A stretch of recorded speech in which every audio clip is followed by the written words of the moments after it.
Welcome back, everybody, to another episode of Drones Down Under.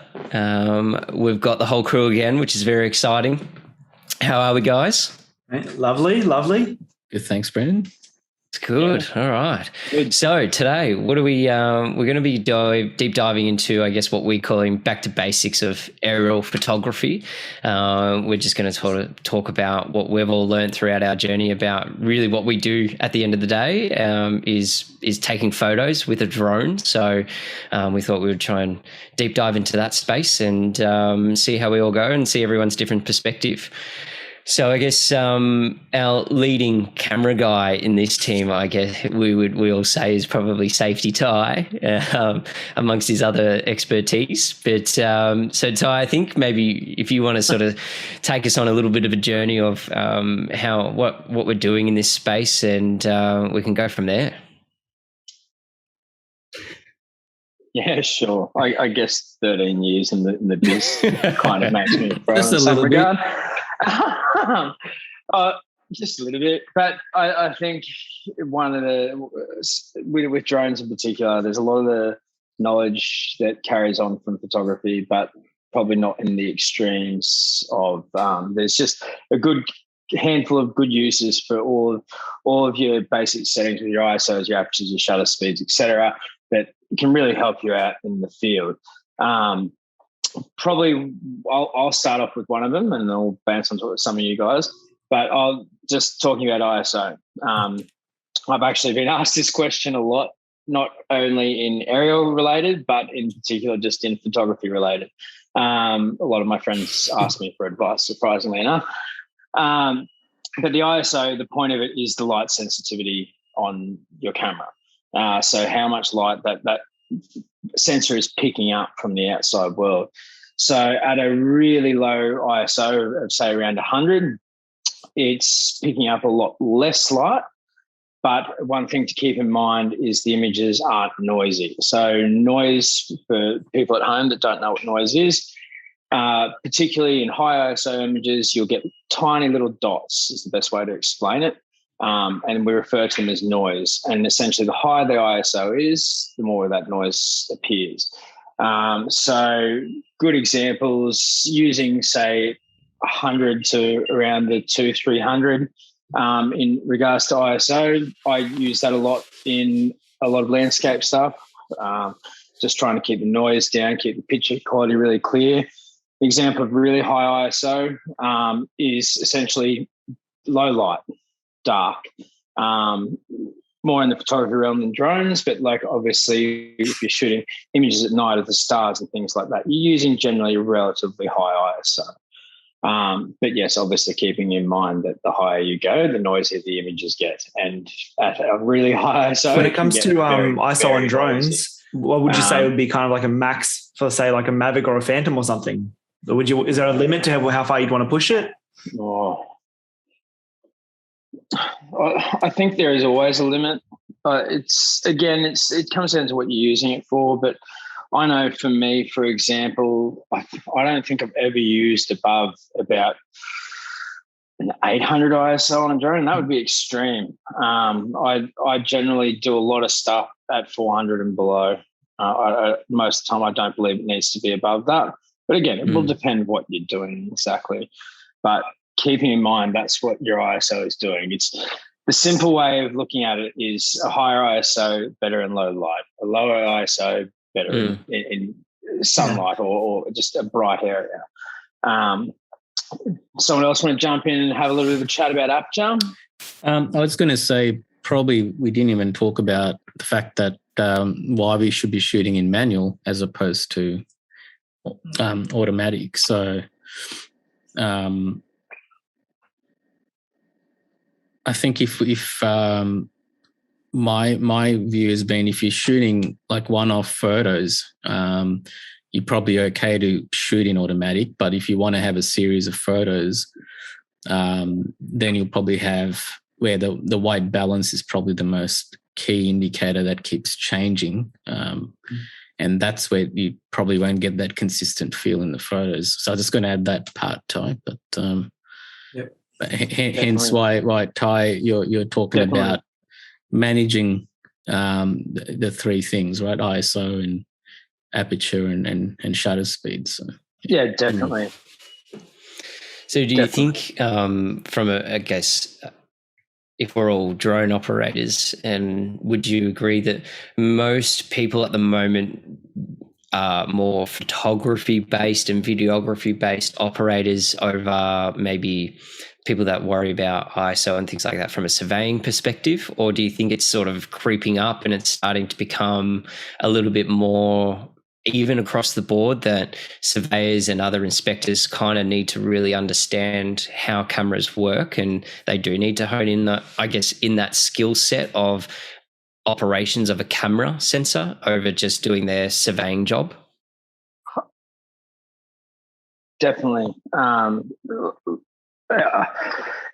Best way to examine, like as Sean's kind of saying, when you're in manual mode, you have complete control over the camera. And for, you're right, with single shot photography stuff, that will come in handy a lot. But you can also rely on the auto a fair bit.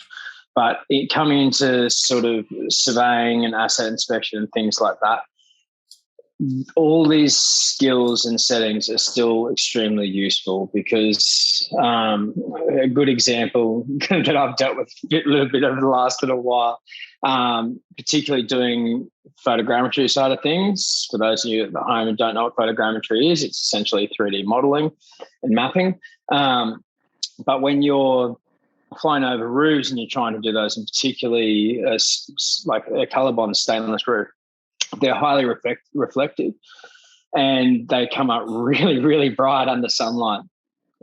So when you're trying to capture those to create a 3D model, essentially, it becomes too bright. The imagery can't be stitched. If you're just shooting in auto and you're not modifying your settings to allow for that, you'll just end up, particularly if it's a light coloured roof, with a bright white coloured beam that is the roof, and everything else around it will be perfectly exposed. You don't want that. So you need to be able to adjust your settings on site, whether that be or your ISO, your aperture, or your shutter speed. They all play a part, but you need to be able to readjust those to capture things at the right exposure for them to work. When I started doing a bit of this stuff, I never really concepted so much of my photography skills coming over to really save my butt in the drone world. And I think that's a big misconception from a lot of people, that, you know, if you can fly the things, you can do everything. It's just one part of it. So not true. Yeah. Just understanding how the aperture, shutter speed, and ISO all, you know, work together. Say even for just a general photographer, if you're flying towards whatever you're trying to photograph, if you're flying too fast towards them and, you know, you shoot in auto, that shutter speed might be too slow, which we'll talk about in a second, and the whole image will just be completely blurry. You're better off having complete control of what you're shooting 100%. So you know what results you're going to get, not, you know, hey, trust the camera. Yeah. 100%. And I think that's something that even for the people out there that have no photography skills, I've actually said this to a lot of friends and family over the years. The best way to learn how to play with the settings, like obviously we're going to go into a bit more detail with some of those settings shortly, but just as an example, I encourage everyone to sort of, with your ISOs, your shutter speeds and your apertures, go out there and crank them right up. Have a look, see what the image does. Crank them the other way, see what the image does. And that gives you the extremes so that you have an understanding of what's in the middle. And I find that is sometimes the easiest way to teach people the understanding of how to use the settings on a camera. Sorry, I was going to say, the beauty is with digital cameras is all of those settings are stored against the photo. So you don't actually need to remember, you don't have to write down. Correct. You can actually look, the metadata is actually there. Metadata. So you can just right click on the image and everything's ready to go and it's all stored there. Whether it be the type of camera, the lens, the focal length, which is a whole nother kettle of fish. Yeah.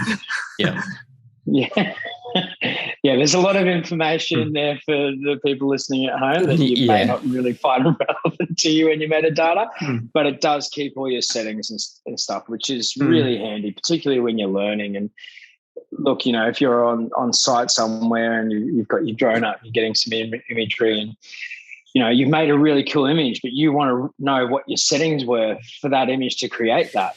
Guess what? You get to open up the metadata on the image straight on your computer and you can find out exactly how you did it. So it's a big help. And I think anyone coming into this space as a drone operator or whatever it might be, I think we've said it in a couple of episodes as well, is like once you pick your niche or the area of expertise that you're going to go down, it will always go back to understanding how to set your cameras to a certain settings to be able to achieve what you're doing. So whether it be to standard photography and videography, to mapping for surveyors, or you're actually creating high resolution 3D models with photogrammetry, every single niche or type of offering that you're going to have is going to have different camera settings, different workflows, and it all just comes back to the basics of understanding how a camera system works. And if you do have a basic understanding, then whatever you're going to be doing your life is going to be much easier to be able to achieve really good results without your potential clients coming back going, this looks kind of average, this is not what we were expecting, or whatever it might be. So I think that was the main essence of why we're going to be doing this, why we're deep diving into this space, because at the end of the day, all we're doing is we are using photography as our baseline of everything we do for drones. Essentially, it's just a flying camera. The flying part's separate to understanding cameras and everything like that, which we'll probably get into another episode. But today, it's really about trying to explain to everybody today about why it's really important to understand photography and cameras, because if you get that part wrong, everything else after it's just going to be useless. So if you can't work out how to use the camera, then you got to try and work out how to fly, and then put all that into one massive bundle of mush. And it's a lot to remember at the same time, plus all the rules and regs on top of that. Exactly. Yeah. It is. And I think it is actually genuinely a bit of a common problem. I think you find I've found from the photography space, photographers jumping into the drone realm completely understand the photography side of things, but have no idea what they're doing with the drone. and I mean no idea. Or the other way around, where people are more proficient pilots, like, guys that do like all the FPV and things like that, they're more than capable of handling a drone. But put them up in the air and tell them to take a pretty picture and understand what the image, how to modify your image and your settings to get the look you want. Good luck. So I think that's another reason we're also keep putting this out there, is it's an important thing for people to learn both. The skill set that you can learn in photography to apply to your drones. I'm not saying you need to go and study and do a full photography course like I've had to do in the early days. There's plenty of information out there to teach yourself, and it's not that hard to learn. So I encourage everyone, regardless of where you're sitting in the industry, like if you don't have that knowledge base, start learning. And a good way to learn is to listen to our podcast. Yeah, that's right. Yeah. So we've covered ISO, right? So let's do you want to go on to Aperture now? Right. Yeah, does someone else want to jump in and have a chat about that? So, it's not the tire show. I like to think it is sometimes. Could we have the page up, please? I think it's 45. Yeah, is that right? This is it? 45. I said earlier. I'll probably just scroll down to the bottom. That's probably the best. Yeah. Yeah. So I typically, whether it's a ground-based camera or drone, as Ty pointed out, I usually start out my ISO at about 100. Most of the cameras is left that way all the time. If I'm shooting during the day, and as Ty said, that's usually where you get the least amount of noise during the day. And I guess given we're talking about aerial photography, there's going to be a lot of light once your drone's in the air. So you probably wouldn't go much higher unless you're shooting at dusk or late at night. But the next thing personally that I tend to do is look at is my aperture settings. And as we all know, if we're sort of the the lower f-stop there, which is that 1.4 through to 2.8, that's where we, if you're shooting portrait photography where you want to bring your foreground nice and clear and your background blurry, then that's kind of the range you want to be sitting in, probably no more than that f4. So between 1.4 and f4. So if you're in the air, you probably wouldn't want to be there. You probably want to be somewhere between the f5.6 to f11. So you get a nice clean land of, whether you're shooting a bunch of houses or backgrounds. So this is my view, guys. So jump in if you feel I'm talking about something that you feel differently, but I tend to sort of shoot in that mid-range.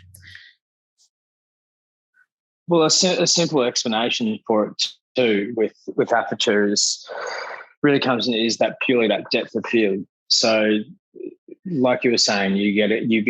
You have a great at 1.4. You can drop out backgrounds, drop out foregrounds, etc. F22, you're going to be virtually everything in focus. Is a good way to put it. Like for example, I know from shooting years of real estate, a lot of that was shot generally around F10, F11. Sits right in the middle there. You don't lose too much depth of field and it's spectacular.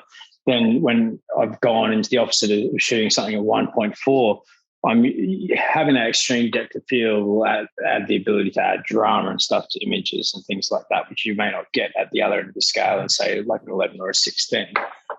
That's just some way of looking at it. That's more on the photography level than so much the drone, but I find that's the easiest way to explain aperture. When it's really tiny, big depth of field. When it's really a tiny hole but a bigger number. For the people that are listening on the podcast and can't actually see the diagram, a good way of thinking about aperture is like the iris of your eye. When the aperture is wide open, you can see more in the dark. When you're looking into the sun, your iris in your eye closes up, so it's letting a lot less light in. Yep. Good way to describe it. Yeah. I guess it's also, we know once we're in the air though, we want to, if you kind of shoot with the iris wide open, then you're going to you don't really have too much depth of field because typically everything's in similar sort of range. Yeah. When your drone's at 100 meters, none of this makes any difference. Exactly, which is why I think, like Ty said, it's not probably in that f5.6 to anywhere up to f22, which is where the iris is most close, as Danny pointed out. But again, if you're going to take a photo of your friend or your partner, whoever, you wouldn't shoot that way because it's a pretty bad photo. Yeah. But again, the three things, as we said, so we've obviously covered off ISO. That's if you kind of keep that, say, that 100 to 200, 90% of the time, you then have to just concentrate on two things. Even for people flying, like, say, Mavic Minis that are just getting into drones, the Mavic Mini, if you put the ISO at maximum 200, you still have a really nice image. Even for such a tiny camera sensor, it actually still manages pretty well. After that, forget about it. Just saying, the Mavic Mini is a powerhouse. It is such a good drone. Like, it's my except in the wind. Yeah, except for in the wind. Hey, the Mini 2 can handle a good amount of wind. Like not 60k gusts, but it can handle probably 20 to 30k winds reasonably. Yeah. Well, I learned the hard way that a DJI Spark doesn't handle wind. So we can talk about it right now. Another day on another Dummy of the Week segment. Dummy of the Week. Ty talks about himself. Well, I have video. That's definitely happening. Video evidence, so it's even worse. So anyway. This aperture, this triangle we keep talking about. What's the third point of the triangle? Shutter speed. No, good. This one's yours, Danny. Well, a good way of looking at the shutter speed is it's how long the shutter is open to allow light to touch the sensor. Now, the longer that shutter is open, the more light's going to come in, but also if there's anything moving in that image could be very blurry. So say on drones, if you're shooting middle of the day, usually a faster shutter speed will save you and get a nice crisp image. Where say if you're shooting low light, you're going to need you're going to need to open that shutter longer. So say half a second to a second. But if the drone's moving, everything's going to be completely blurry. So have you got a range that people should typically, we talked about, standard ISO, standard aperture range. What would you recommend from a shutter speed? Being someone that personally shoots sunrise and sunset more than anything else, it can vary. So when it's low light, you can bring that shutter down to maybe 1/50th of a second and still get a somewhat crisp image as long as the drone's not moving at 50 kilometers an hour, which the Mavic Mini gets up there. But as soon as you start, I'd probably say go around 1/200th of a second. So 1/200 is kind of a good happy medium if you shoot in the middle of the day. Right. Mm-hmm. The shutter speed, we can also relate, if I'm right, Danny, we can also relate that back to what sort of lighting we're dealing with at the same time. So all the other environmental factors that come into play. Yeah. Yeah.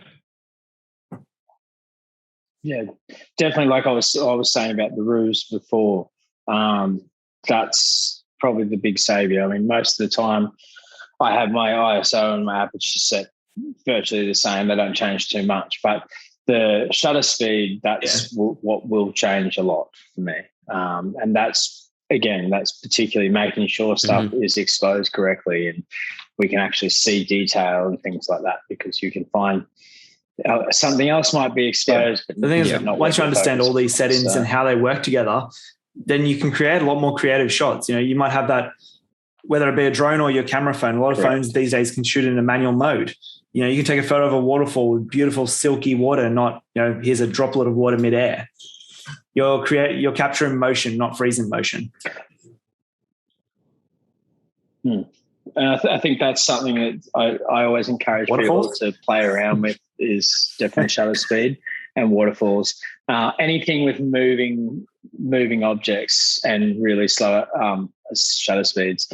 As a photographer, I've spent lots of time capturing moving water and moving things with very long shutter speeds, and it's a pretty cool feature to play around with in a setting that, especially if you're interested in the photography realm of things. You really got a random one for you. The day you bought your first 10-stop filter, what did you do? So a 10-stop filter is essentially sunglasses. Literally went around the corner to a waterfall near my old house, and I was capturing very, very, very long exposures. And the first thing any photographer does when they get so without deep diving into ND filters and stuff, ND filters are essentially sunglasses that go on top of your camera or your drone or whatever. So you can slow down the shutter speed even more and allow more light. So more light in. Is that correct? Yeah. So with most photographers, you get a 10-stop or an ND 1000, and then just do a 30-second to a minute shutter of water that looks like glass. It's like a 30 seconds to a minute. We're going longer than that. I'm really impatient, so 30 seconds is probably all I was pushing. So what sort of use cases would you be using that type of photography for? It wouldn't be obviously drones or anything like that. More so, as Ty said, when you're capturing waterfalls or something moving where you want to capture the motion, like say light photography where middle of the night you want to, you're near a highway and you want to see light trails of cars where there's no car there, but you can see their brake lights as a long streak through the shot. Yep. It's when you're... Long exposures can be very hard to achieve on a drone for everyone out there listening. I mean, I've tried plenty of times over. Every now and then I'm like, wonderful. My birthday, the 28th of July, which is my birthday, 3 years ago, there was a blood moon eclipse. I managed to do a 10-second exposure on the blood moon with a Phantom. It turned out so good. It was so good. I'm actually impressed. I'll find that image and I'll post it on our social channels. Which, Sean, where can we find those social channels? Jeez, here we go. Got them again. Isn't it Drones Down Under podcasts? Yes, on all our Facebook, Instagram, LinkedIn. Yeah. I was going to say the other good use of the ND filter is midday or any time, sort of 12 to 3, where you have really awkward light. You have your shadows and your light the most contrasting. So that's where I think NDs are quite useful. Yeah. Yeah. For sure. I think it also comes down to what your end use case as well, because sometimes midday is your ideal day to be able to go out and do photogrammetry stuff because the sun's at its highest point. There's less shadows on buildings and things like that. Whereas if you're doing a building in the morning and you're trying to do a photogrammetry thing, you've got really harsh shadows coming from a sunrise. And it's just I hate to be the person doing that anytime soon. See the look on Ty's face. Sorry, Ty does a lot of photogrammetry missions early in the morning because he likes making his life complicated. Very complicated. Yeah. And then he likes reflective roofs as well. Or he likes reflective roofs. Yeah, that's what I was going to say. The middle of the day, Brendan, like on a house and an inspection. In Queensland, for sure, that's not happening. Before you know it, your shutter speed could be at 1/1000th. Mm-hmm. Also, a point to notice as well, which we do a lot with our larger cameras. If you're shooting in manual and your shutter speed is maxing out, you probably should be closing up your aperture and dropping your ISO. Because say one of our cameras maxes out at 1/4000th of a second, well, then there's nothing to compensate after that for such bright light. Yeah. So if and I think once you're across, particularly those three things, the ISO, aperture, and shutter speed, you'll learn how to use each or in their own respective ways to balance it out. You can use all of them to over or under compensate for something. They all have a similar kind of effect in some regard that you can use, particularly with light. So once you're really across them, you can use all three of those. So Danny, I was going to ask, with your sunrise photography, we all know you do a lot of it. What's your typical drone that you're using out there? As much as I hate to admit it, the Mavic Mini.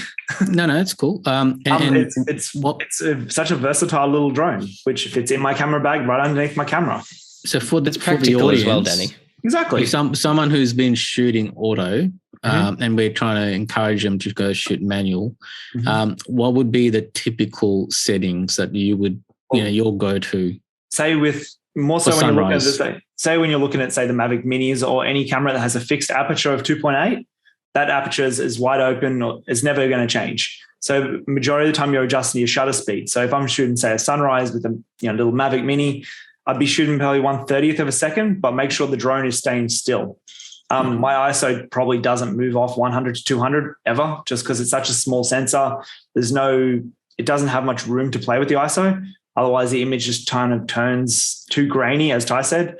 So when you zoom in and pixel peep on the image, like most photographers do, it looks like the whole image is covered in sand. Do you happen to have any of those famous multimedia sunrises, mate, that you can share? They're all on my phone. But when you say shooting with, say, like a Mavic 2 Pro or something, you can open that aperture up or you can close up the aperture or open the aperture, to adjust the settings accordingly to keep that exposure to what you want it to be. Yeah. So when we're talking about all those three, how important is figuring out your white balance as well? Well, aside from photogrammetry, when you're looking at white balance, it's essentially the color profile of the image, which I'm sure Ty's going to be able to explain in a much deeper detail. To an extent, yeah. Look, and yeah, cheers for that, Danny. End of the day, your white balance, it's kind of pretty straightforward if you look at it, particularly at the settings. Most cameras and drones, for that matter, when you're going to setting your white balance, you'll have the settings like you can see what Sean's or Brendan's put up on the screen here, where you've got tungsten, white fluorescent, daylight, flash, cloudy, shade, automatic, and custom. Now, ignoring the automatic and custom on the bottom, all those are pretty self-explanatory. So for tungsten, if you're shooting in a really warm light, sometimes it can make that image too warm. If you have it set on tungsten, it'll take that warmness out of the image and cool it down a bit. Then going to fluorescent, same thing. It usually gives off a slightly cooler light, fluorescent. But again, it will adjust your image to compensate for that. And obviously, same straightforward with daylight and flash and cloudy and shade as well. They're all designed to compensate for the environment that you're in. The automatic one is the one that we don't like to talk about because no one should be using it. And the custom is when you can actually set it to a specific Kelvin. And for those playing at home, Kelvin relates to the actual numbered figure for your white balance. So at the bottom end of the scale, the 1,000, 2,000 Kelvin, that's very warm tones. At the top of the scale, we're going to 9,000, 10,000 Kelvin. That's very, very cool tones, is a good way to explain it. So a much bluer tone to everything. But that's the pretty much the crux breakdown of it. A good way as well. When you go out there and you say you're shooting that beautiful sunrise. Obviously, if it's a banger, leave it alone. Just shoot something nice, but crank it to each end of the profile. See what the colors will look like. Yes. Yeah, I mean, look. At the end of the day, you can have those settings on in not those scenarios, and you'll create lots of different cool effects that you may not realize that you can do just by changing the white balance. Sometimes the simplest of things can make a big difference to an image. And this is definitely one of those simple things that can make a huge difference. Raising, when you shoot in just a standard JPEG mode, a lot of the time the white balance is completely automated. But when you're shooting in manual, you can edit that white balance afterwards. Mm. So when you're shooting on manual, when you're shooting raw, my mistake. Correct. Yeah. Probably taking more out of less of the photography background of things. Go to our resident photogrammetry expert, Mr. Brendan. Give us an example, particularly in that realm of things, why white balance should be used. So I guess white balance is a funny one when we're dealing with, depending on the environment you're in and what you're actually modeling. White balance can, like if you're leaving it on automatic as an example, I think we spoke about this the other day, but if you leave it on automatic and it's a cloudy day or, there's changes with the light, every photo is going to be different. And then when you're post-processing that into a 3D model, say you're doing like a concrete wall and every photo is a little bit of a different color, that concrete wall is going to come out speckly is maybe a good way to describe it, but it's just extracting features from each photo that are similar and overlaying it with each other and tying it together. But if one photo is brighter than the other, then the model is going to look like it's got patches all over it. One darker patch, lighter patch, a yellow patch. And that goes across everything. So you really got to figure out your white balance. And again, coming back to understanding cameras and how to remove some of the shadowing or allow for that shadowing. And, we can deep dive into it more, but that you can go post-processing. But if you don't want to go down that route, you want to spend more time on site getting those settings right. And then taking your imagery for that wall, then changing it for the next one, things like that. A good way of kind of summing up everything we've kind of just talked about is just shoot everything in manual. Don't shoot auto. Yeah. Fair enough if you just turned your camera on for the first time, but you'll have more control of what you're doing when you're shooting in a manual mode. Yeah, for sure. Yeah, look, and that goes across the board from drones and into just straight up photography. If you ever do a course and anything in that realm, I'm telling you right now, they do not teach you how to shoot on auto mode. There's so much more benefit and skill involved in shooting things manually. That being said, there will be times you will use automatic modes, and I can tell you right now, as been a photographer for 13 years, there's plenty of times I have used auto settings, but you still need to have the manual knowledge there because there'll be plenty of times that auto settings just aren't going to cut it. And if you want that image, you understand the fundamentals, so you can correct it if you need to. Yeah. 100%. And I also maintain that from the rule breaking side of things. If you want to break those rules, and look, we do them all the time in photos, particularly artistic stuff when we're playing around.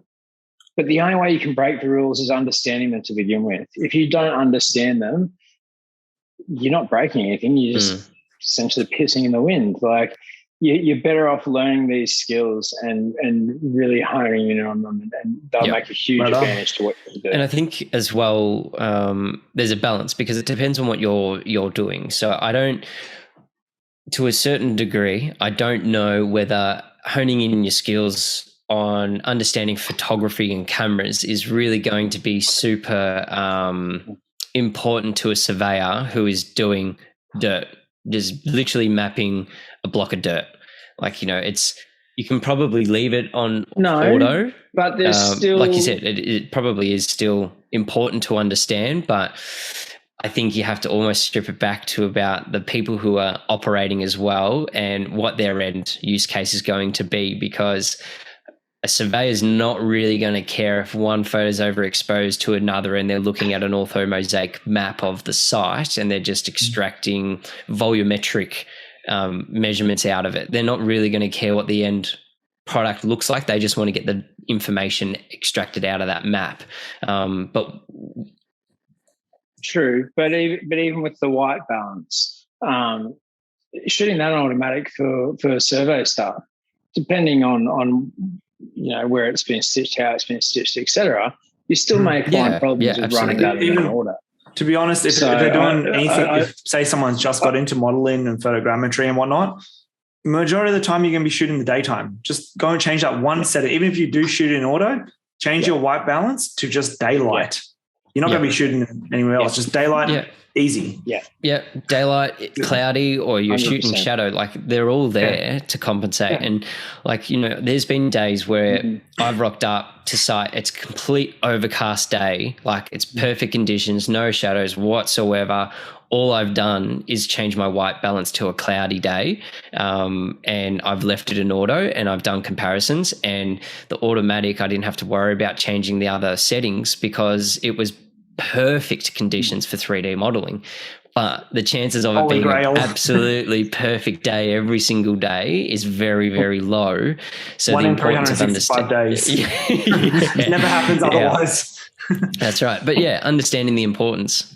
Exactly. And never when you want it to. Or, you're planning for it to be a perfect day and you rock up on the day and it's a patchy cloudy day, and you're compensating for, you're constantly changing your settings. They're the worst days. It's like sunny, cloudy, sunny, cloudy. It's like make up your mind on Mother Nature. Yeah. And then I actually think the one thing that we haven't touched on and we didn't actually talk about to touch on is the difference between shooting in JPEG but I kind of skimmed straight past it. Yeah. I thought I was going to leave that to the resident photography expert. Yeah. Oh, yeah, great. Of course you were. Look, I think at the end of the day, it's, without going into crazy detail with it, the benefits of shooting RAW is you have so much more control over your image and what you can do in adjustments to it in post work. Is just a simple way of explaining it without going into all the technical side of it. And probably most of the time when you're doing more photography side of things, you'll be shooting in RAW, and you should be shooting in RAW. When you get more into the survey world and photogrammetry and stuff, quite often you're shooting in JPEG. You don't need to be shooting in RAW for those scenarios. But particularly, I imagine a lot of listeners out there are probably at this stage anyway. A lot of them are probably looking more in the photography realm. So in that regard, I definitely recommend you shoot RAW if you're not already. And if you combine that with the manual mode and all the things we've been talking about today, you have, once you learn those, you have an absolute paramount. That's one thing when it comes to shooting RAW as well, which is the only example I was showing a mate this morning. A JPEG image off my phone is only 2 megabytes. A RAW image is 24 megabytes. There's a definite file size difference as well. So correct. You're taking 20 odd images in JPEG to one RAW image. Yeah. That was on the phone. That's nothing, no massive sensor in that. And there's some drones that you can't shoot RAW anyway. So I think the Mini from memory doesn't do RAW. It does. Maybe the Mini 2. But sorry, the Mini 2 does. Yeah. I should have mentioned there's a Mini 2 that I'm using, not the Mini 1. Because the only reason I bought the Mini 2 was because I wanted that RAW image. No need to brag, Danny. It's okay. It's a Christmas present to myself. Yeah, and I think that when you are shooting, trying to decide between shooting RAW or JPEG, there's a couple of factors that you will probably need to take into consideration. Is how big is your SD card? Are you going to be putting the time in to post-process those images to get them looking really good? And there's pros and cons about doing both. And with whether you're just doing photography or you're doing photogrammetry, from a photogrammetry perspective, if you do shoot in RAW and you do want to post-process those images, you can sort of remove a lot of the shadowing. You can sort of really bump up those images and make it look really good. And then never remove the metadata. Never remove the metadata. Yeah. Don't change the metadata. If you'll regret, you just forget. You'll just give up for the rest of your life, really. It's a soul drainer. It's a horrible thing. But I think it just comes down to what you want to do at the end of the day. But like Ty said, most of the time, if you're doing photogrammetry and things like that, it's JPEG because you're taking hundreds of photos. Like the data that you collect from that perspective, even mapping, there's no point shooting in RAW, I don't think, because it's just going to hone in on the amount of data you're collecting. And at the same time, when you're post-processing those images from a photogrammetry or mapping perspective, you have to convert them to JPEG anyway for the softwares to be able to align the imagery. So you're just adding extra steps to your workflow. Mm-hmm. Yep. Probably worth mentioning that you can still edit JPEG in post, just not as much as the RAW files. Yeah, absolutely. So it's generally a lot harsher in the editing you do to a JPEG file. If you really want to fine tune things, definitely don't do it in JPEG. You'll really regret it very quickly. So the other area we sort of talk about is when we're taking a photo, what's the best way to sort of frame that as well. And I think we call it the rule of thirds from my understanding. So I'll just share my screen, but Sean, do you want to maybe sort of break that down for the listeners? I don't know how I became the expert. Under the bus. This is your contribution, wasn't it, boss? So I think probably the next page is probably the good one. Sorry, Brendan, to 129. 129? This one? Yeah. So I guess obviously you can see the 9 squares, which is the whole idea is being vertically and horizontally a rule of thirds. And as we talked a little bit earlier around the aperture and, probably not the best example for aerial photography, but as you could see, where the in this case, the person is standing on that sort of vertical and horizontal lines in the thirds. So your eye tends to usually draw towards those corners or cross sections, which is why the intention is try and wherever you want someone to focus their eye, that's typically the vertical and horizontal intersections. Ty might have a better explanation. The other thing here is, as you could see, the background is quite blurred, which is the depth of field is obviously quite narrow, which gives you that, separation between the person and the background. So your eye typically gets drawn to her first in this example. So again, when you're looking at framing, try and keep so that main subjects in those intersections, I think, is probably the example. A good way of looking at it as well is, say, when you take it to a drone perspective, a lot of the time, if you say majority of the time you shoot a landscape from a drone, keep the horizon line on one of those lines depending on what you're shooting. If you're shooting the landscape, keep it on the horizon line on the top line. If you're shooting the sunrise or sunset, keep it on the bottom line so you can see more of the sky. It's just visually more appealing to the human eye, actually. And don't stress if you don't get it perfectly. Golden Ratio, great book to read for photographers. Right. I was going to say, if you don't get it perfectly horizontal to the lines, you can edit it in post as well. So for those of you who haven't done it, don't stress. But yeah, it's definitely a great point. And probably worth noting too that a lot of drones and cameras, for that matter, have the grid set up that you can have it on your screen at all times to make life a little bit easier for composition. after a while, it does genuinely come quite naturally. I'd say most people in here would agree with that. You sort of you start to see it in everything you do. I see it when I'm driving down the road. So, venture to the red list. Yeah, that's what it's so ingrained.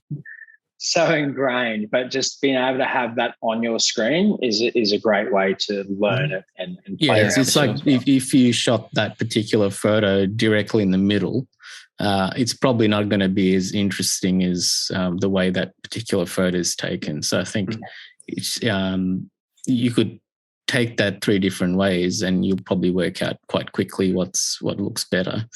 It is subjective, like we all know. Art is generally subjective. The other exciting thing with aerial, from if you get this step right, is I think the panoramic views, and obviously you can. I don't know if you want to talk about it right now, but that's one of my favorite when I'm doing drone photography, is this being able to take much more broader stitched photos that allows us to give a much broader view of that area. So I'm all for the vertical panoramas for Instagram. All for the gram. For the gram. All for your followers, Danny. Your massive following. Mate, it's a small following. They're all brilliant. They're all brilliant. Respect, guys. Kai, do you think if the aperture, if the depth of field wasn't quite as narrow, that you'd get that emphasis of the rule of thirds, or does it matter? I mean, if I was going to shoot that, I would definitely be shooting that with a very open aperture. Look, it still applies, but you're not going to have the same feel over that image. I mean, the rule of thirds is applying to your composition, but it's not necessarily going to help you with your depth of field and things like that. And apart from setting your subject, which should be sitting, technically in that rule of thirds and those lines, setting your subject to the foreground and to be sharp. But the rule of thirds doesn't necessarily apply across to depth of field and stuff as much, but it's more about purely composition. Right on. So I learned something new today. Yeah, there you go. Watch, Sean's going to step up his Instagram game now. my gram game. Gram. Yeah.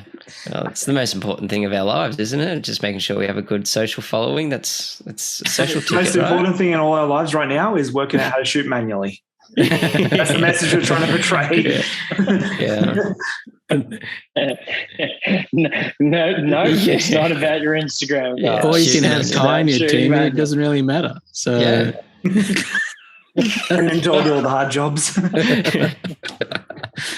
Yeah, I messaged Ty saying, "Hey Ty, I'm out on site. What sort of setting should I be in right now?" And I was messaging him yesterday asking a whole bunch of photography print related questions as well. So should we just put Ty's email address up? I was going to say we should just announce it. It's Ty at. And next up will be his phone number. It's 04. And he loves the human contact. Loves it. Loves it. Yeah. He's got all the time in the world for our listeners. So guys, just reach out. He's happy to chat. I'm telling you right now, if I get flooded with emails, I'm going to kill you all. On the next episode, why is Ty not here? So gents, here we have a Dummy of the Week segment as well that looks pretty interesting. Yeah. Where's Ty gone? Oh, he's already going to get off. Safety tie. Safety tie. There we go. Except this is the best segment. Cut off the front of it. It is. Whatever works. It's my favourite part of the whole week. Better than a Friday. All right. It was a slow Friday. It was a slow Friday. You need to improve your Friday. It was a really busy Friday. All right. So for everyone listening at home, I'm just to play a short video for the guys to watch. What we're watching is a drone pilot in a little bit of a pickle. Basically, I'm assuming that they have ignored their battery alarm their drone is coming down to the ground very quickly over a body of water, and the pilot runs into the water and grabs the drone and saves it. And we're about to see another one of the same thing, but in the ocean. Both times, and I'll go back and play it again for the people actually watching, so you can. It looks like a phantom by the look of it, by that leg. But I'd say that's a phantom by that leg. But look, end of the day, this is quite simple and straightforward. You have a battery alarm for a reason, and you need to be aware of your battery percentage for a reason. This is that reason. Unless you want to lose your drone in the ocean or even just into a position where you cannot get it from. That's what's going to happen if you let your battery run out. Look, I think everyone at some point has had a close call with that, particularly when you're learning. Everyone likes to sit there and go, my battery alarm's going off, but I've still got, 10 minutes of flight or whatever. And everyone likes to push it. And I'm telling you right now that you'll learn the hard way. Do not push it. I think you guys got to say on that people one? Should do it once in a very open space where there's no issues and you're not flying it far away from you, just to see what it's like, because it is pretty scary. Man, I'm not doing it. Let's do it. Danny's mini. To be clear, you have no control. When it gets to the critical point, it literally takes over control and says it's landing wherever it is. 100%. And I guess a lot of people at home may not realize that once you go to that point, and what Danny's saying, critical point with your battery, you cannot move it, you cannot guide it anywhere. It will just land wherever it is standing. So that can be a roof, that could be water, that could be a tree, that could be wherever the hell it decided to hit that point in the battery.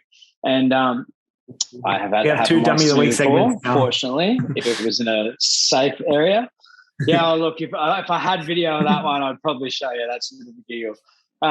But end of the day, for me, when this happened, it landed in a relatively safe spot. And that was a pretty hard lesson for me to learn, because I was still very stressed out that it wasn't a safe spot. So in the fact that you have absolutely no control, that's where the fear comes from. And it's not a nice feeling. It's really not. Realistically, with all the DJI, with the DJI drones, you can set your warnings to, they start going at 30% of the battery. You'll start getting the beeping, which is that annoying. You kind of want to land. Yeah. But I'll leave this one for Brendan to actually explain. But when it comes to DJI batteries, when you're starting to take it down to a lower percentage, it's not actually good for the battery. They're not meant to go to zero. No, not at all. You never want to flatten a battery to zero. That'll just cause more damage than good, even though you want to see what it does. But if you are going to go out and see what it does, I think all I sort of was proposing is have it at a percentage to return home and an alarm, and see what a DJI drone does in that situation. So whether it's at 30 or 20%, get it to the point where DJI's software will override your controls and return your drone safely to either back to home, or if it's too low, like Ty said, it'll just literally land where it is. So I think it's the only reason I say to try it is I think it's important to understand what happens in that situation, for just in case it does happen when you're out in the field, because if you don't understand the situation, then it's hard to sort of react and know what you need to do when that occurs. But when you can do it in a really controlled situation, even if it's in your backyard or whatever it is, just let it hover or fly it around until you hit the 30%, push through all the beeping and, fly it around, keep wasting the battery, and then it gets to 20 or 25%.